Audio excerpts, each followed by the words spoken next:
వేములవాడ పట్టణంలో corona virus తర్వాత ఇప్పుడు దుమ్ము వైరస్ వెంటాడుతుందని చెప్పుకోవచ్చు. వేములవాడలో ప్రధాన రహదారులతో పాటు చెక్కపల్లి బస్టాండు నుంచి కోరుట్ల బస్టాండు రోడ్డు మరమ్మతు పనులు ప్రారంభించి మధ్యలోని నిలిపివేయడంతో దుమ్ము ధూళి విపరీతంగా ఎగిసిపడుతుంది. ఫలితంగా వ్యాపారులు, ప్రయాణికులు తీవ్ర ఇబ్బందులు ఎదుర్కొంటున్నారు. 4 సంవత్సరాల క్రితం కరోనా భయంతో మాస్కులు ధరించిన ప్రజలు నేడు దుమ్ము ధూళి నుంచి రక్షణ కోసం మాస్కులు ధరించవలసిన పరిస్థితి నెలకొంది. ముఖ్యంగా రోడ్డు పక్కన ఉన్న దుకాణదారులు మాస్కు లేకుండా వ్యాపారం చేయలేని స్థితికి చేరుకున్నారు. ఫుడ్ ఐటమ్స్ పై దుమ్ము పడ్డంతో వ్యాపారాలు దెబ్బతింటున్నాయని వారు వాపోతున్నారు. కొన్ని నెలలుగా ఇదే పరిస్థితి కొనసాగుతుందని, దుమ్ము కారణంగా అనారోగ్య సమస్యలు కూడా తలెత్తుతున్నాయని వ్యాపారులు, ప్రయాణికులు తెలిపారు. సంబంధిత అధికారులు వెంటనే స్పందించి పెండింగ్ లో ఉన్న రోడ్డు మరమ్మతు పనులను పూర్తి చేసి సమస్యను పరిష్కరించాలని వారు కోరుతున్నారు.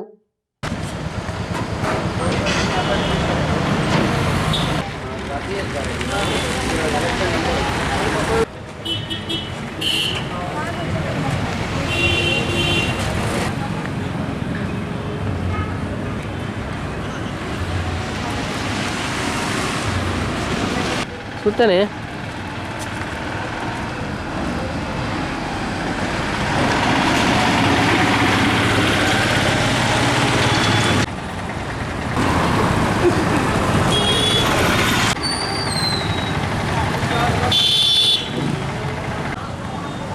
అన్నా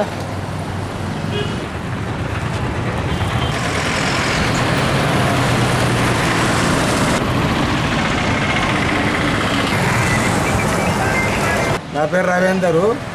కొరట్ల బస్ స్టాండ్లో నిర్లాక్ కంపెనీ షాపు 10 నెలల్లో స్టార్ట్ చేసారంటే ఇంతవరకు దీన్ని పట్టించుకోవటం లేదు.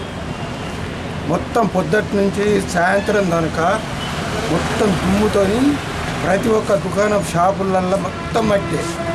స్కూల్ పిల్లలు కానీ ఇక మార్కెట్ వలన మొత్తం ఇబ్బందులు అవుతున్నాయి.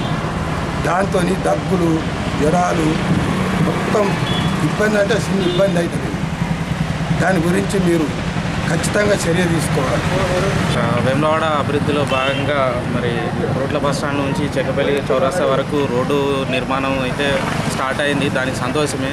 కాకపోతే దానిలో భాగంగా ఈ మట్టి అయితే తీసి మొత్తం అంతా ఈ మిషన్ భగీరథ పైప్ లైన్లు కూడా డ్యామేజ్ అయినాయి. దానికి సంబంధించిన ఈ పైప్ లైన్లు ఇవన్నీ ఓపెన్ చేసి ఇవన్నీ చేసి పెట్టుకోయారు. మళ్ళీ ఇంతవరకు అయితే ఎవరు రాలేదు. దగ్గర 4 రోజులు అవుతుంది.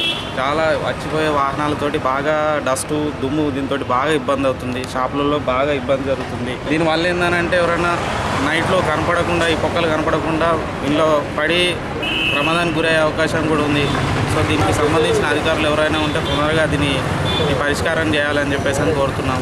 ఈ పని కోసం మిషన్ భగీరథలో ఈ పైప్ లైన్లు డ్యామేజ్ ఏవైతే ఉన్నాయో వాటికి డబ్బులు కూడా మేము చెల్లించినాము. కొత్త లైన్ వేయడానికి కానీ, ఈ పొక్కలు తీయడానికి కానీ మా సొంత పైసలతోటి డబ్బులతోటి ఖర్చు పెట్టుకొని పైపులు కొత్తవి కూడా కుక్కొచ్చినాము. ఇవన్నీ చేసినాము కూడా, అయినా కూడా దీన్ని ఎవరు స్పందిస్తలేరు. దీని గురించి ఆలోచించాలని చెప్పేసి కోరుతున్నాం. ఎంత ఇచ్చేది? నాకు 1000 రూపాయల దాకా ఖర్చు అయింది ఒక లైన్కి, నాకు ఒక్క లైన్కి. ఇక అట్లా అంటే ప్రతి షాప్కి మీరు అంచనా వేసుకోవచ్చు ఎంత అయింది అని చెప్పేసి. కొరట్ల బస్ స్టాండ్ ప్రాంతంలో ఉన్న మా ఏవైతే కమర్షియల్ షాప్స్ కావచ్చు, లేకుంటే ప్రజలు కావచ్చు, ఈ రోడ్డు వైడనింగ్లా చేసినటువంటి పనులు ఏదైతుందో దానివల్ల చాలా ప్రాబ్లం ఏర్పడుతుంది.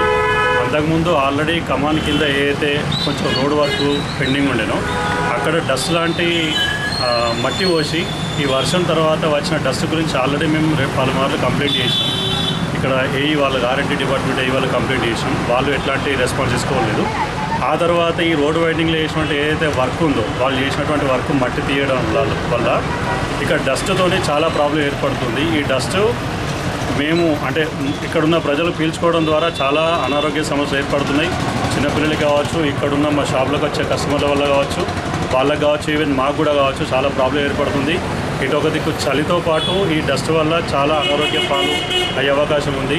సో దీని మీద ఇక్కడి ప్రజలు ఎవరైతే బాధపడుతున్నారో వాళ్ళ గురించి తగిన చర్య తీసుకొని ఈ రోడ్ వైడనింగ్ ఏదైతే ఉందో ఆ పనులు as soon as possible complete చేసి మాకు ఈ ప్రాబ్లం నుంచి బయట పడేయాలని మేము కోరుకుంటున్నాం. మేము ఆల్రెడీ కంప్లైంట్ కూడా చేసినాం. మున్సిపల్ వాళ్ళని అడిగిన వల్ల అది మా అండర్లో లేదంటున్నారు. R&D డిపార్ట్మెంట్ వాళ్ళకి ఫోన్ చేస్తే సరే అని అంటున్నారు, కానీ ఎవరు కూడా దీనికి సరిగా స్పందించట్లేదు. ఈ ప్రాబ్లమ్ని మాత్రం వీలైన తొందర కంప్లీట్ చేస్తే మాత్రమే మేము కొంత ప్రాబ్లం నుంచి బయటపడే పరిస్థితి ఉంది. ఎట్లయిందనంటే ప్రతిరోజు మాస్క్ లేకుండా మేము షాప్లో కానీ బయట కానీ తిరగలేని పరిస్థితి. సో ఈ ప్రాబ్లం నుంచి మమ్మల్ని అయితే డెఫినెట్గా మమ్మల్ని బయటపడేయండి. ఇది మీరు ఎవ్వరు కన్సర్న్డ్ అథారిటీ కావచ్చు, కన్సర్న్ డిపార్ట్మెంట్ ఏదైతే ఉందో వాళ్ళు మాత్రం డెఫినెట్గా దీన్ని చర్య తీసుకోవాలని కోరుకుంటున్నాం.